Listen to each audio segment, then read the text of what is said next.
Homme à abattre pour une partie de la gauche et la majorité, Raphaël Glucksmann, tête de liste pour le PS et place publique aux européennes, s'est forgé une stature de défenseur des droits de l'homme, pro-Europe et pro-Ukraine, propulsé espoir de la social-démocratie.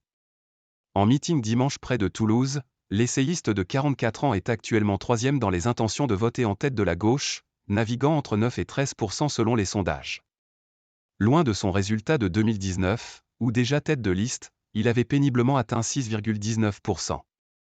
Pour ce lancement officiel de campagne depuis l'accord conclu entre son parti Place Publique et le PS, Raphaël Glucksmann joue sur ses points forts, obsession de l'Europe et défense sans faille de l'Ukraine.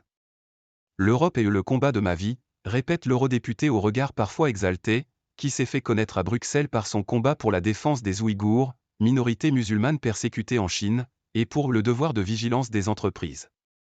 Engagé contre les ingérences étrangères en Europe, notamment de la Russie et de la Chine, il se positionne aussi en opposant à l'extrême droite, la boule au ventre tous les matins face à la vague pressentie le 9 juin. Refusant les traités de libre-échange, l'eurodéputé défend la directive donnant des droits aux travailleurs des plateformes, la transformation de la politique agricole commune et une taxation des superprofits. Des arguments pour se différencier de Valérie Ayé, candidate de la majorité qui souligne volontiers leur convergence au Parlement, inquiète de le voir grignoter l'électorat déçu par le virage droitier du macronisme. À l'autre bout de l'échiquier politique, l'eurodéputé au physique élancé est accusé par la France insoumise et le Parti communiste d'être un vaté en guerre, car il réclame une économie de guerre et plaide pour l'adhésion de l'Ukraine à l'UE.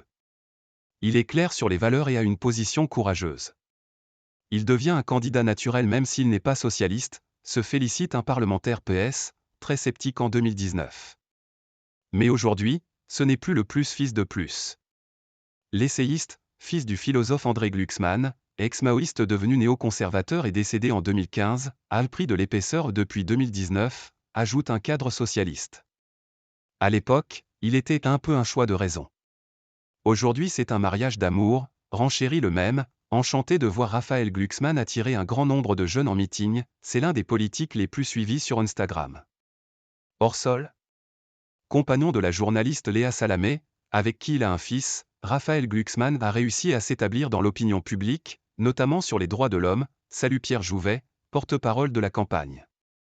Raphaël Glucksmann a été nourri d'internationalisme dans l'appartement de son enfance, où ont défilé des dissidents politiques du monde entier, Václav Havel, des Algériens fuyant le GIA, des Bosniaques, des Tchétchènes, des opposants marxistes latino-américains. Sans oublier des voyages formateurs, documentaristes sur le génocide des Tutsis au Rwanda puis sur la révolution orange en Ukraine en 2004, conseiller de l'ex-président géorgien Mikhail Saakachvili de 2008 à 2012, il a d'ailleurs eu un fils avec l'ex-vice-ministre de l'Intérieur de Saakachvili, Ekas Gouladze. Résultat, certains insoumis sous-entendent qu'il puisse avoir été un agent de la CIA, ce qu'il dément. L'eurodéputé, qui ne cache pas ses nombreuses divergences avec Jean-Luc Mélenchon, est aussi décrit par les insoumis en représentant de la vieille gauche ou anti-NUP.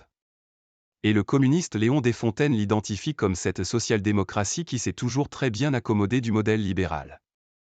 Il était vu comme la gauche radicale en 2019, maintenant on le dépeint comme un libéral, mais au Parlement, il a tenu tête aux puissances de l'argent et aux puissances étrangères, souligne le patron des socialistes Olivier Faure, qu'il a choisi en 2019 malgré l'opposition d'une partie du PS. Raphaël Glucksmann pâtit aussi d'une image de Parisien hors sol, critique du député insoumis François Ruffin. Ma parole et ma vision du monde ne se sont pas forgées à Davos ou Washington, mais dans des lieux dont je ne sais si vous pouvez soupçonner la désolation, répond l'eurodéputé.